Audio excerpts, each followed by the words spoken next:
Good morning, everyone. It's another cold one this morning. Thanks for joining me. I appreciate you watching. Today I've got another special guest on the channel. Today I'm happy to introduce to my channel Jeff Lamberton. I've chatted with him over the last few years and he's been a good friend to me, and I really appreciate him taking the time. So Jeff, thank you. I appreciate you taking the time to join me today. Today he's going to share with us his experience. He's going to share some stories. He's going to share some tips and tricks. And we're going to chat about a few birds as well. So thank you, Jeff. I appreciate you. All right, guys, make sure you subscribe. I've got a lot more of these videos coming. Make sure you don't miss any of those. I hope you guys enjoy this one. It was a pleasure for me to get to chat with you, Jeff. And I hope everybody gets a chance to learn something from this as much as I did. All right, let's get to the interview. Jeff Lamberton, thank you very much for hanging out with me this morning. I appreciate it. Yeah, thanks, Chris. How are you? I'm doing really well, thank you. If anybody hasn't ever seen your YouTube channel, where can they find your YouTube channel? Lamberton Racing Pigeons is where I post. Previously, we posted on Lamberton Pigeons, I think is what it's under, where my dad's videos are. Actually, unfortunately, we lost access to that account when many years ago when Google switched from you could use personalized email and switched to only using Gmail. And at that point, we lost access to it and we haven't been able to recover it. So anyway, Lamberton Racing Pigeons is where our current and new content gets posted. Gotcha. So you can't access all of your dad's videos that he posted? They're on YouTube. We can watch them. But so we can't can't see them, but you can't do anything with them. Can't add to that channel anymore. Can't edit. And I've reached out to many different avenues trying to figure out how to get access to that again, and can't seem to do it. So that's why I went ahead and started a new channel. And yeah, that's kind of how that began. So it's unfortunate because there was a large following on there, and it would suck if anything was ever to happen where it gets deleted or taken down or something, but hopefully that won't happen. But all my dad's videos are on there. That's a bummer. Yeah, I've watched a bunch of those and they're really enjoyable. Yeah, it's hard to, that's a bummer you can't access those to do anything with them. Yeah. But we still have, we still have the original footage if we ever needed to, put it together again or something, but it's on there. People can go look at it, and anything new will be on Lamberton Racing Pigeons. So we have two channels basically. Yeah. Well, I have to say that I have thoroughly enjoyed all of the interviews that you've put up. Being a new guy at this sport, I've learned a ton from those. So that helped me out personally a lot, but just for the sport in general, it's been a huge thing to have that information available. So I was going to ask you about your dad because he obviously was in this for a long time, but yeah. So you luckily had your dad to help you out get started in this sport. Tell me a little bit about your dad and his background.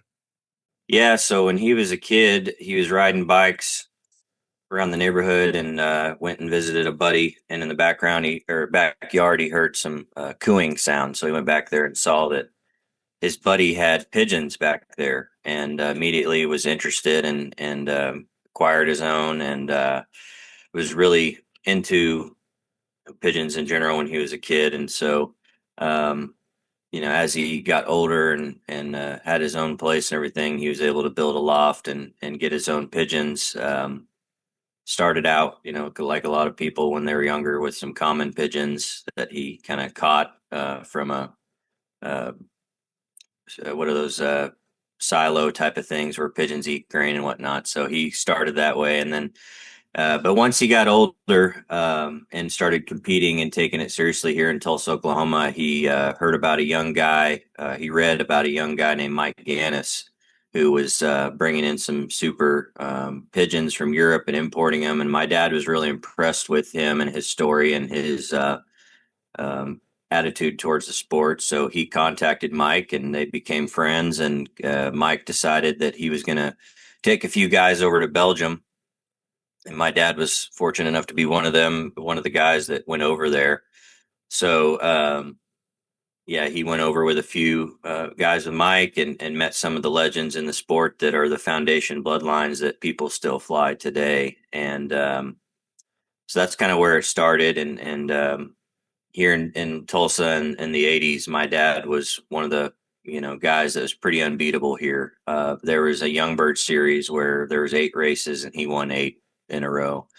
Man, Just an ultimate competitor, very high pigeon IQ, understanding how to train, incredible eyes for when to push and when to ease back, when medication is needed, how to feed, all those things coming together. And then, going to Europe with Mike, he was able to bring in birds that were, the best in the world. So combining my dad's skill set with bringing those pigeons in, was a deadly combination of success. And so that's kind of how it began for him. While he was in Europe, he got, like I said, he got to meet the Jansen brothers in Arendonk, Belgium. He met Ad Shalikins, um, Joe Stone, Joseph Van Limp de Klerk. It's a famous name people would know, and many, many others. But the one man that he met is that made a biggest impact on him, and then eventually me, is Antoine Jacobs, or we say here in the States, Antoine Jacobs. yeah. And Antoine was one of the best in Antwerp, which is one of the toughest places on earth to race. And he and my dad hit it off, and my dad started learning from Antoine. He would go over to Belgium and just shadow him, help clean his loft, handle birds, learn how he trained and fed. And so then he started bringing in Antoine's birds, plus using some of the training and methods that Antoine was doing, and the success in the 90s just kept going. And he, continued to keep his friendship with Mike and got some super birds from Mike Gannis, and mixed with the Antoine Jacobs pigeons. That was the combination that really propelled him into the 90s. And then, so all growing up, I was around that and the pigeons. And Antoine came from Belgium and visited us in Tulsa. And I've got a couple pictures with him.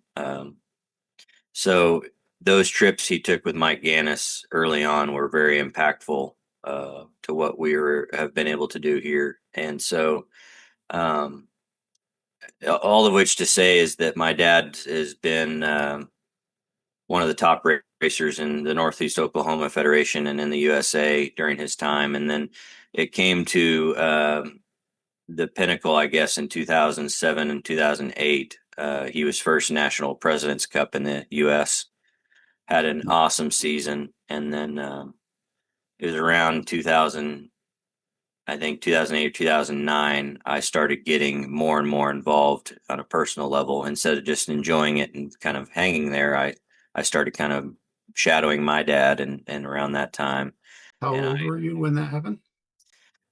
I would have been around 18, 19 years old when I really started kind of getting into it from a competitive level. Growing up around it, I enjoyed the birds and everything, but I was playing so many sports and, in school and everything, that I wasn't able to really compete. So I just kind of lived through my dad and watched the birds on the weekends, or, helped him go on training tosses and stuff, but really diving into it to understand the like serious intricacies of the sport.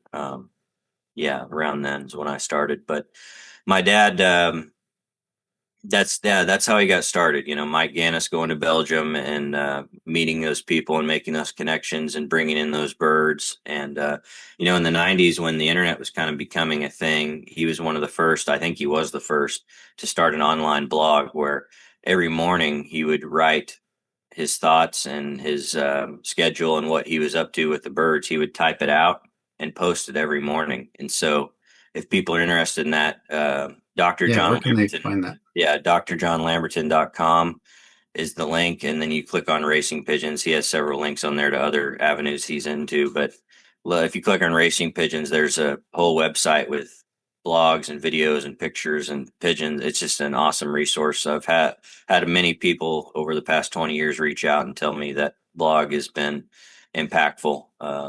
Yeah, You know, I found that, maybe 2 years ago, and have read through pretty much as much of it as I could find. I even have several pages of it printed off that I keep just on hand so that it's easy to access. yeah, we had one guy that uh, was up near the Kansas border that actually printed it and put it into a booklet, and it was about that thick of just blogs and everything, and it was pretty cool to see that. But yeah, my dad's a teacher, and so he applied his teaching skill set into the pigeons, and helped people that way. So So not only he's was a, he oh, I was just going to ask you, he's a doctor. right. What is he a doctor of? Basically, psychology, social science, things of that nature. A lot of people think he's a veterinarian, but he's not a veterinarian. Yeah, Yeah, he's a professor. He's taught at just about every school in the state of Oklahoma, every college in the state of Oklahoma. Um, and then, like I said, he translates that into teaching about the pigeons in a very uh, in a way that people can understand, and keeps it simple. And one of the problems for guys in the sport that are new or just trying to improve is there's a lack of information, especially back then in the 80s and 90s when there wasn't the internet. So he wanted to give people access to his methods and what he had learned from the best in the sport, the legends in the sport, like all those guys I listed in Europe, and Mike Gannis, and so on. So yeah, and I wasn't around back then doing pigeons, but it seems like back then it was a little more tight-lipped. Guys had secrets that they just wanted to keep them to themselves so that they could be successful. But it yeah. seems nowadays like the information is more readily shared, which is nice. I don't know how people get into the sport without having some of the information that's available today. It would have been really tough. Yeah, and back then there was plenty of people to fly. The clubs were big. There's plenty of options there. Just in Tulsa and the surrounding areas, there's about 4 or 5 clubs you could go to with a lot of members. There was a lot of flyers, over 150, probably 200 flyers in the area, and you it was competitive, and you had a lot of people that would keep secrets and not help new guys, and sometimes there'd be arguments or almost fist fights over pigeons and racing, and That's crazy. especially back then there was plenty of options. Nowadays, one of the issues, and we'll get into this more, I know, but nowadays, yes, the internet has made it go from local clubs to global. You can see how people raise pigeons in Europe, how they raise pigeons in South America and Hawaii, to everywhere, to where there is that information out there. But we still have the problem with new guys not being embraced in new clubs. And people Yeah. still have that foundation of fear of new, fear of competition. And so we'll get into more of that. We can get into more of that later. But Yeah. it still is there still is some of that underlying secrecy and competitiveness that keeps people, some people that are new to it, kind of runs them off, I guess is a good way to put it. Yeah. I've actually run into that a little bit.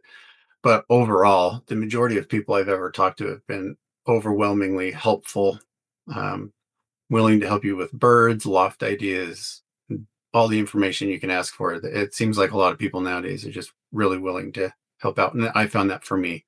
But That's having great. said that, I do still find it really hard to get into the sport. There's a lot of barriers to entry.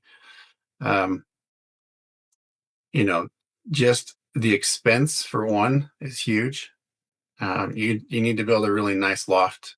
I mean, obviously, you can tell me what you think, but I think a really good quality loft is probably one of the more important things.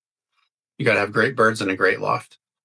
Um, I started building my loft before I even knew what was going on how to design those things, and I built a terrible loft, and I had illness after illness after illness. And there was a point where I decided that if I couldn't get these birds healthy, I was just going to get out of it because it was just a mess. I had sick birds all the time.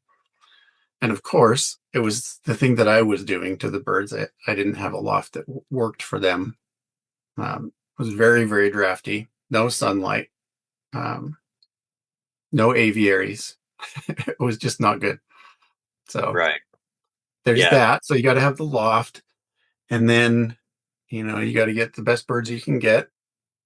you can find people in your local clubs, which, I recommend, that are willing to help you out and get you started. But when it comes time to be serious about the one loft races and competing at the top end, what do you think? Birds pretty important? Well, I think you have to first and foremost understand how to keep birds healthy. And even if you're not going to race in a club, I think it's important to loft some birds and learn how to loft them and take them down the road a little bit. Why I say that is that, you know, understanding those basic intricacies of the sport creates a pigeon fancier and not just a pigeon breeder. Anybody can buy birds from so and so, put them together, and then send those to one loft races. But if you are to understand how to train and understand what it takes to get them to come home from 100 miles, 200 miles, whatever it is, then you understand a little bit what the one loft race managers are also going through, what challenges they have. I've seen a lot of stuff because of Facebook being so quick to people to put their opinions, that they'll sometimes criticize one loft race managers and things like that, to where they don't understand that, yeah, it's some, you hope everything goes according to plan, but in this game they're not robots. They're animals, and things happen. And so you kind of get a better understanding of the sport in general if you know how to train birds and get them to come home and the challenges of it. So to answer your question, you want to start, yes, with solid pigeons, but before you go and invest a lot of money into breeders or to buy a kit of birds for racing, first and foremost, learn how to care for them, have a good program where you're taking care of them properly, and that they're healthy and able to come home. Because if you can't do those things, it's not going to all of a sudden, like you said, you had sick birds and problems. So if you got to have the loft right, you have to have the birds healthy, and then from there we can talk about how to be successful, uh, in racing in a club or even one loft racing, because you'll lose one loft races by having breeders that aren't healthy, raising babies that aren't healthy. And then you're just a donator to the one loft race, and you wonder why your birds never made it to the first race. And again, people will say, well, that one loft race manager just doesn't know what he's doing. Well, actually, you sent them birds that didn't have a chance to begin with. And, so again, to learn how to take care of them, keep them healthy, do things properly to where you're giving your birds the best chance. I think it's all about, like a house, you want to build a foundation first before you put on everything else. Yeah, for me personally, with all the barriers and challenges there are to getting into the birds, I think that health of the birds and management and caring for them, supplements and their diet and all of that, that was probably the most difficult thing for me to try and figure out. And I'm still obviously learning. We all continue to learn, but it's really hard.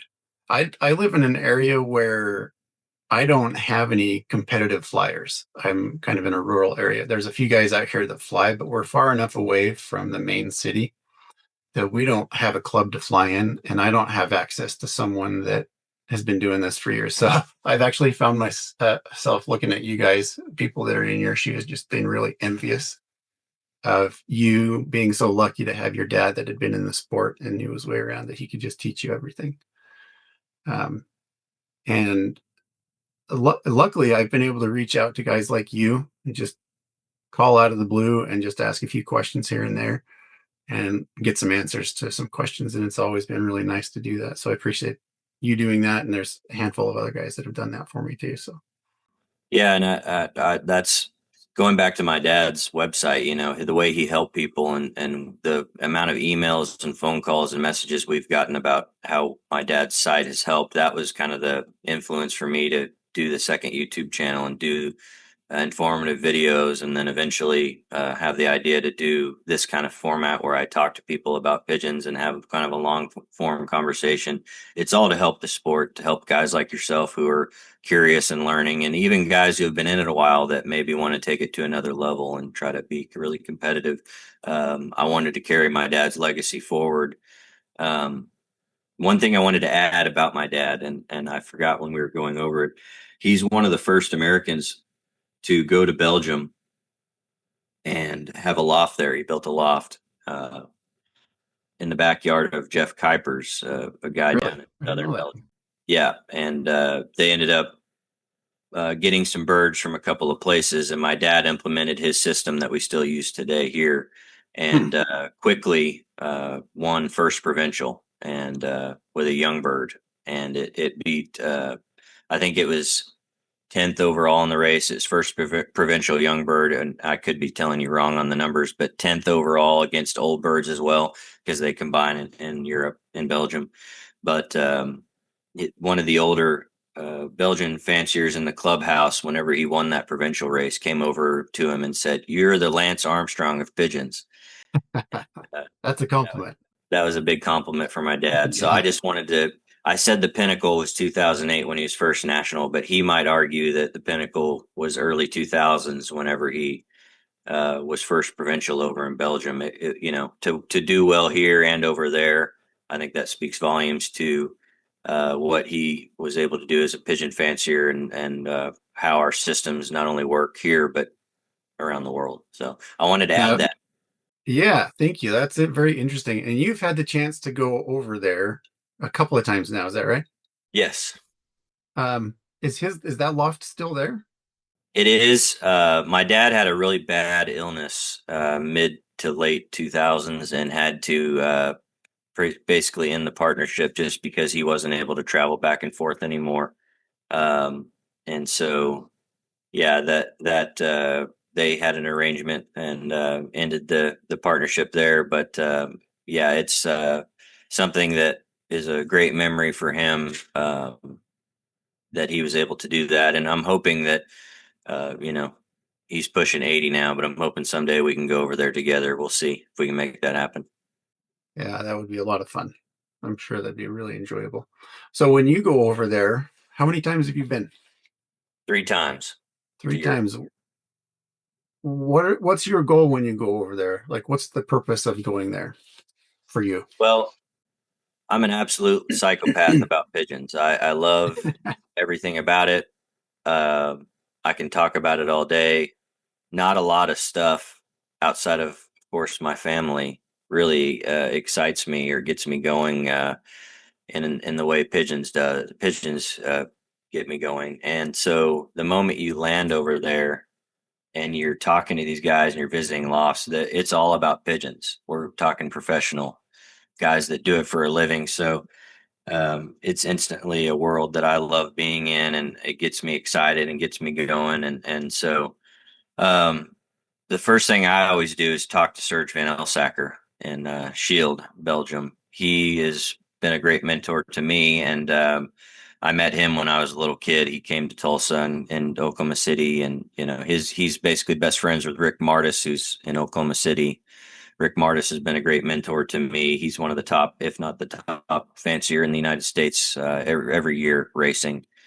Um, we can get more into Rick later, but Rick hooked me up with Serge Van Elsacker, reconnected me to him, and I basically told Serge, I said, "Look, I'm 20, 25 years of a bloodline that my dad created, and I've kind of built on.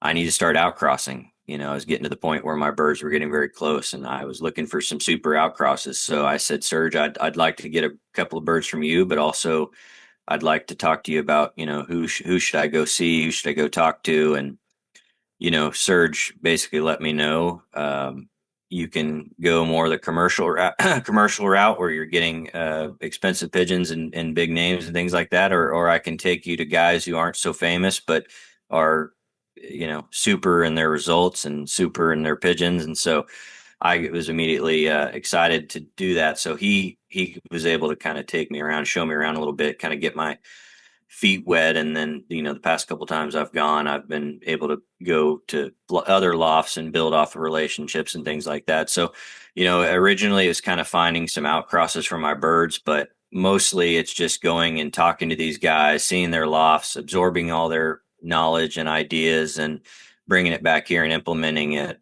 And, trying to improve here as much as I can. So, the moment you get there and all that energy enters you, by the time you get back, you're just ready to attack your own loft and make changes and improvements. It fills you with energy. So I kind of go there to reset my battery, because it's easy to get in the daily grind of life and get kind of settled in the way you do things, but it gives you a good kick in the butt to be over there and get that energy for sure. Yeah, I'm always envious of that. It's not in the cards for me to get over there, but the nice thing is, guys like you have been over there, and you've brought some birds home on those trips. And I had reached out to you, and you were gracious enough to let me pick up a few birds from you. I wondered if we could just take a second and talk about those birds. Let me know some of your experience with siblings, parents, grandparents, things like that. Sure. What do you want to start with? Let's look at, we'll just go through. I've got 4 birds from you, 2 hens, 2 cocks. Let's look at 1159,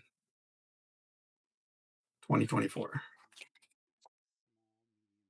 So 1159, her father is an import I brought in from the Van Laar brothers. They're one of the I like to say OGs, the originals of Belgium racing. Very tough birds, great at distance when it's hot and difficult.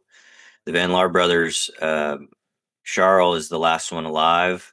I think he's in his late 80s now and still races. It's incredible. But Serge took me to him. And one of the reasons it was important for me to go to the Van Laar brothers is Antoine Jacobs, that we talked about earlier, my dad's mentor and our foundation bloodline to what we do here. He bought a Van Laar brother hen that he added to the Super Ace, his foundation cock. And that's kind of where a lot of our pigeons that have had success go back to. So to see the Van Laar brothers loft, it was a very old brick loft, just the same as it was when they first built it. Just it looks like the way racing pigeons should look. The history behind it, the toughness on their pigeons, all of that combined. I wanted to bring in a few Van Laars. So the sire to 1159 is a Van Laar import that I selected at the Van Laar loft. I crossed him onto Lamberton 34. She's a daughter of the Wheat Start and Diamond Julie, 2 of my best racers of all time, both of which go back to the Antoine Jacobs pigeons, and to Cannibal from Derek Van Dyke, and to a little bit of Kuiper's blood. And that, again, goes to the partnership my dad had with his loft in Belgium. So the Wheat Start is a double bred Cannibal. He goes back to a sister to Cannibal and to the Cannibal himself via GFL 764. It's probably the best hen my dad ever got from Gannis as a granddaughter. The Cannibal crossed onto the Van Dennebilly. So you're talking elite performance pigeons that we've bred and raced. And my best hen I've ever had is Diamond Julie. That she's 150 there in the pedigree. She's the grandmother of 1159. She was 4 times first, 2 as a young bird, 2 as an old bird. Just an incredible pigeon that I don't know if I'll ever have one quite like her. Her children have been super breeders. But a hen like that wins 4 first and just is so automatic. Every week you're competitive with her. That's what you're getting. So 34, the mother, is out of 2 champions, crossed onto the Van Laar brothers. So remember I told you I'm looking for crosses when I went to Belgium. This is what this pedigree is a cross of the Van Laar brothers, who are very tough pigeons, crossed onto my bloodline. The father, Van Laar brothers import, he's a grandfather of a Longhorn Classic winner in 2024. So we were first drop on the final there, and he was the grandfather. One of his sons bred that bird, so he's already become an incredible breeder for us. She handles really well too. She's kind of a small to medium hen. I'm going to add a little clip. I'll take some videos of this and introduce them, show the birds and things like that. But she handles really nicely. She's lightweight, small to medium, very compact, tight little bird. Good. Well, I hope she works for you. And Something to keep in mind with the wheat start, people may not know this. One of our most famous pigeons that I've certainly promoted a lot is Cool Hand Luke. He is Mm-hmm. 2 times first 600 miles, first 500 miles, first 300 miles, just an incredible racer and breeder for us. Wheat start is his nestmate. So we had the Wheat Start and Cool Hand Luke nestmates who are both AU Elite champions, both first prize winners, and both incredible breeders. The Wheat Start bred Axel, who is first drop of 3 pigeons into the 2015 San Diego Holiday Cup. She was third average speed and won around 30,000. So both of them were super racers, super breeders, still impacting our loft today. Children of these birds are what I cross on to just about everything. And it's founded with uh, Antoine Jacobs, the Van Laar brothers, Van Dennebille, and Cannibal. So Is Diamond Julie still around? she is not. She passed away a couple of years ago. It's pretty horrible to find her passed, but Yeah. yeah. But I have a lot of children I'm breeding out from now. Yeah. And Wit Start is at a Superboy and Cool Lady, which are the parents to your Cool Hand Luke. Correct. Yeah. Okay. Wheat Start is the nestmate of Cool Hand Luke. Yeah. And Superboy was purchased from Antoine Jacobs. My dad purchased him out of his loft, and GFL 764 was from Gannis, direct or a granddaughter to the Cannibal. So that's what my dad put them together. Is you have Superboy, who's a son of a sister to the Cannibal, crossed onto a granddaughter. So you're line breeding. My dad loves to do a little bit of line breeding and then have a little bit of cross. Usually in his pedigrees you got about 70% cross and 30% line breeding. So that's kind of why he did that and ended up producing 2 of the best pigeons we've ever had. So we can get into that a little bit in just a minute, but like the process for him was to take a family, inbreed them to keep and concentrate the traits of them slightly, and then cross with somebody to get your racing bird. Right. And that's what he learned from Antoine. Antoine was that way. He did a lot of line breeding. He had his own strain. It took him about 25 years to develop his own strain. And then Antoine was smart. He would take his best racing cocks. Then he would go to these top guys and buy siblings to champion. So when he found out that the Cannibal in 1995 was going to be the middle distance ace pigeon of Belgium, he went to Derek Van Dyke and bought a full sister and was way ahead of the curve there. Paired that sister to a son of the Super Ace, which is half Van Laar, half Antoine Jacobs. And that's where Superboy came from, who bred Cool Hand Luke in the Wheat Start. So, it's incredible blood that is still, impacting things today for us. Yeah. On the other hen that I have, Band 1140, it seems like it is a very similar family on the mom side. Different mom, but sibling. Yeah, and you then, have a direct. That 1140 looks like a direct daughter of Axel, our San Diego Holiday Cup winner that I spoke of earlier.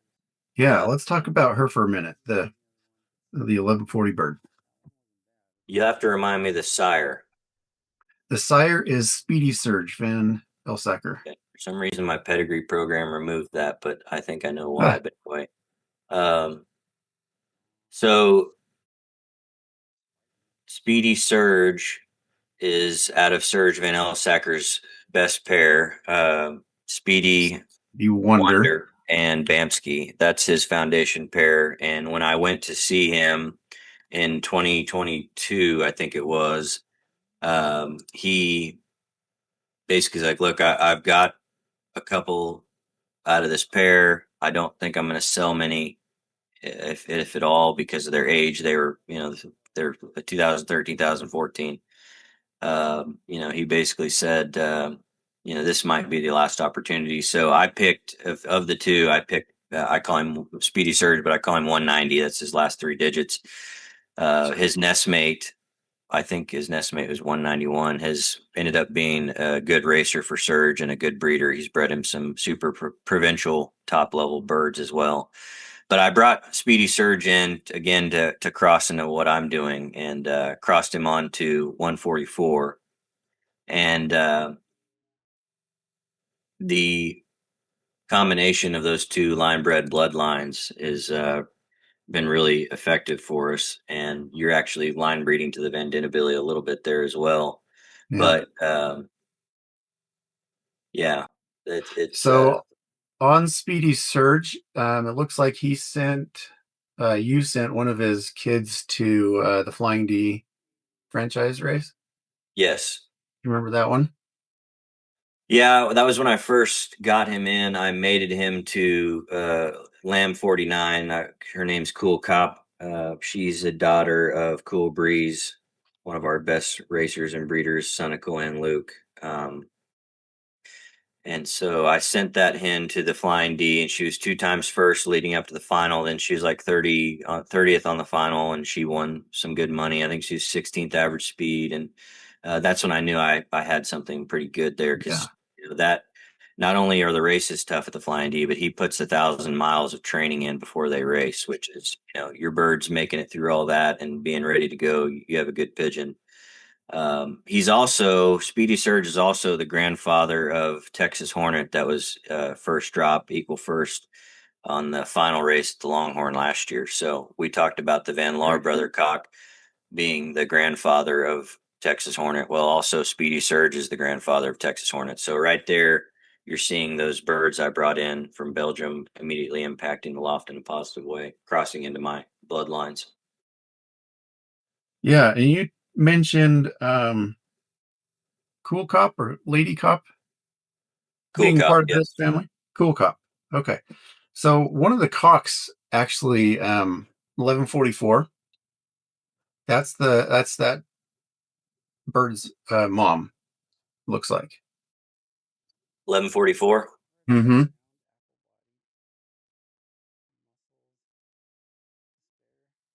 Yes, yes, Texas Blaze and Cool Cop. Yeah, Yeah. So exactly. we've got Cool Breeze Hmm. on the mom side and Lady Cop. Where did Cool Breeze, talking about Cool Breeze and his parents?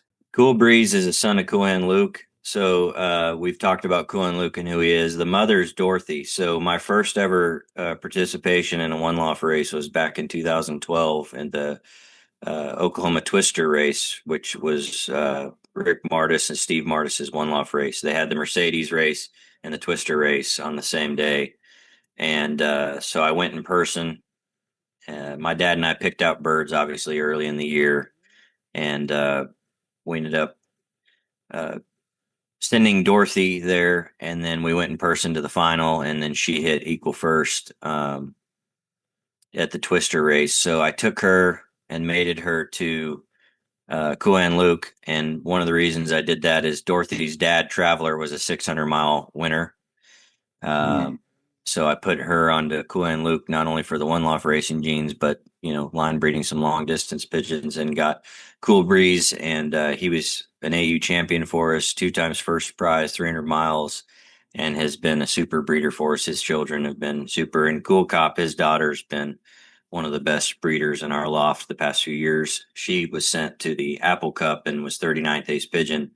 And 39th ace pigeon may not sound all that great, but when you compare it to, a race that started with 2,000 birds, 39th is really solid. And she's That's really impressive. Yeah. turned It's out to been be a really good breeder for us too. And then on the dad side, we've got Texas Blaze. Tell me a little bit about him. 2023 Denton, down in Denton, Texas, their club hosted the summer convention, and it was a scorching summer that summer. It was 100 degrees, hot, hot, hot. And so they released 80 pigeons for, I think, around 150 miles. And Texas Blaze, there's 2 birds that came. We were all sitting under some tents. And what's funny is there was a pool next to us and nobody was in it, even though it was 100 degrees. I wanted to jump in the pool, but we were all watching, sweating, watching, and 2 birds shot out of the sky and hit the landing board. And Texas Blaze was one of the 2. And he uh, trapped second, but was in that first drop. And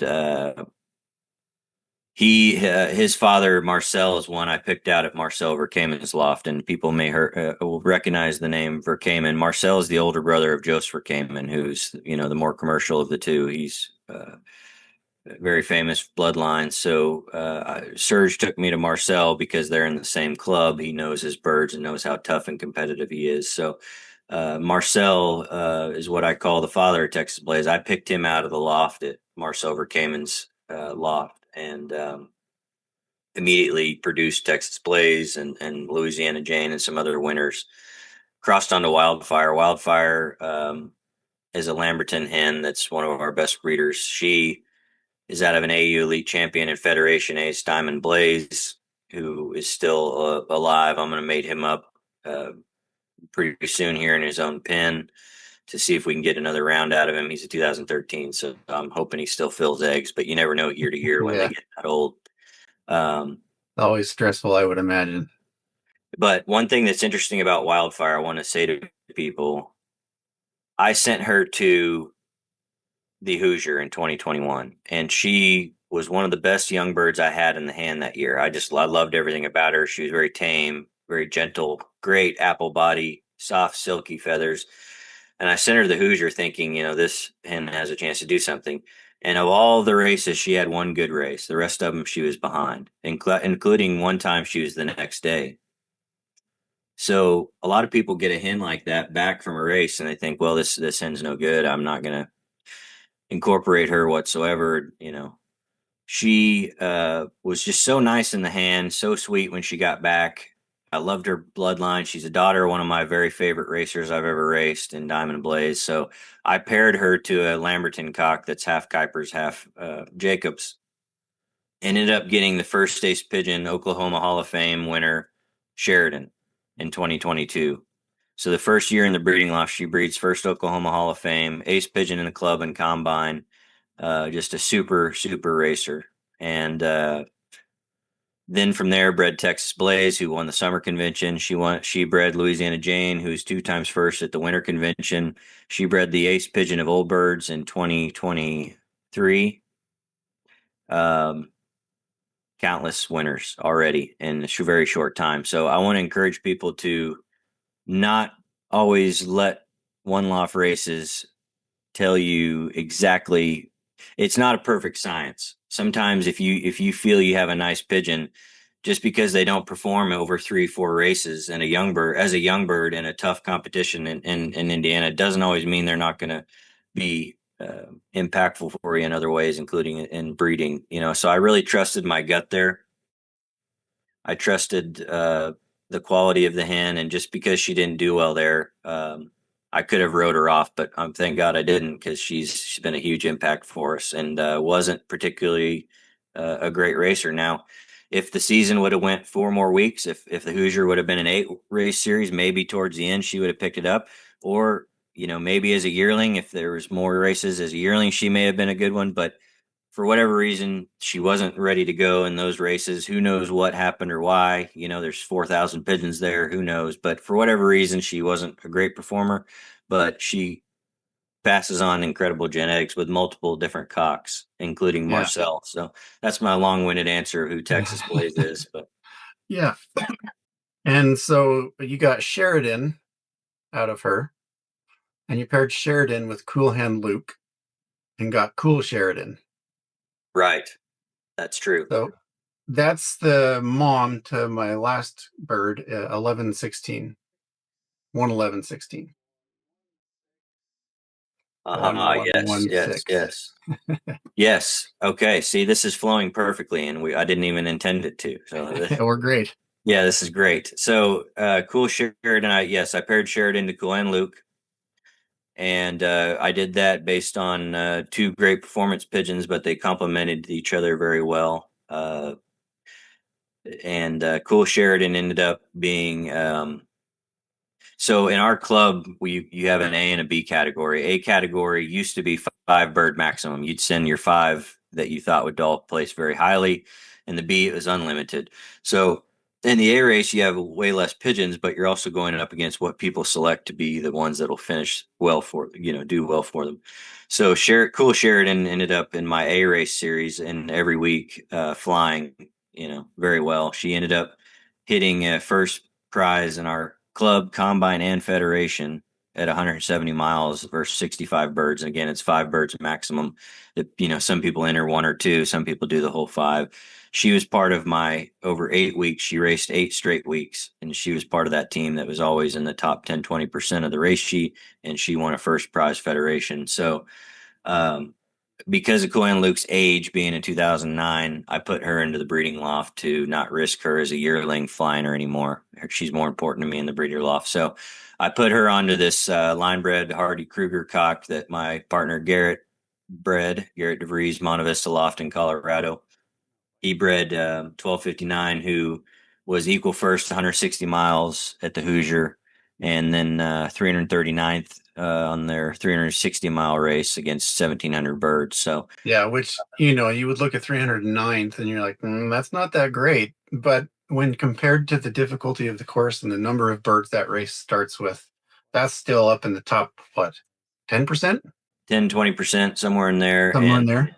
yeah, and again, I value a bird that can make it through a race like the Hoosier, where they're having 4,000 pigeons, and all the training and the difficulty of the course, and all of that. For him to have won an equal first and to race and train really consistently and everything, he was worthy to come bring back. And his parents both were performance pigeons that were Hardy Kruger based and Van Den Billy based, and felt like that would be a good cross. And so yeah, that's why we paired them together. And then you get that outcross on 1116. So that's kind of how that Yeah. came to be. Well, 1144, the other cock, he's probably a medium to large bird. He's slightly bigger, but he's not heavy, which I Yeah. love about him. He handles so well. He's got that apple body, big set of muscles, and but for somehow he's just not heavy, which I love Texas about him. plays the same way. He's medium large, and is not heavy. And you think about, he performed in the heat and broke away, and his size didn't affect him in any way there, because he is so blown up and buoyant like a balloon. Yeah. It's And then the other cock, the one we were just talking about, he handles very similar, but he's smaller. He's medium sized for sure. He's not small, but he's medium sized. that's He handles, 1116. yeah, yeah. He handles exactly the same, just in a smaller package. Yeah. And I was just at Garrett's Loft, my partner in Colorado. I was just there handling his breeders, and he and I discussed, new matings and what to change. And you're always looking for a different angle. And whenever I went through his hens, the grandmother of 1116, which her last 2 digits are 82, she was one that really stuck out to me. She's 2022 all distance champion of Colorado. But yeah, so a lot of performance. If you look at all of the grandparents of 1116 are performance based, all of them. They're all first prize winners. So you're talking about, a performance pedigree. And that's why we put these birds together. Yeah, one of the things I don't like about certain pedigrees is they say bred from my best, has a lot of potential, you know, good bird, but there's not a lot of listings of what the accomplishments are. So, Right. a lot of folks will talk them up really well, but there's not a lot of results behind them. Right. And that's a great point. You want to look for the results that you're after yourself. So if you see somebody who has the results, and they're the results that you're wanting to personally have for yourself, that's probably a good angle to take to be successful, for sure. All right, guys, that's it for this episode. Jeff is going to be on several more times answering a lot of questions. Don't miss those. Lots of tips and tricks coming from him in upcoming videos. I truly hope you guys enjoyed this one. I hope we provided some information you are able to learn from and enjoy. I know that I did. Again, thank you, Jeff. Appreciate your time and sharing so much value with me and everybody else. We got many more of these coming, so don't miss out. Make sure you subscribe to the channel. It would really help me out. I appreciate it. Thank you guys. We'll catch you on the next one.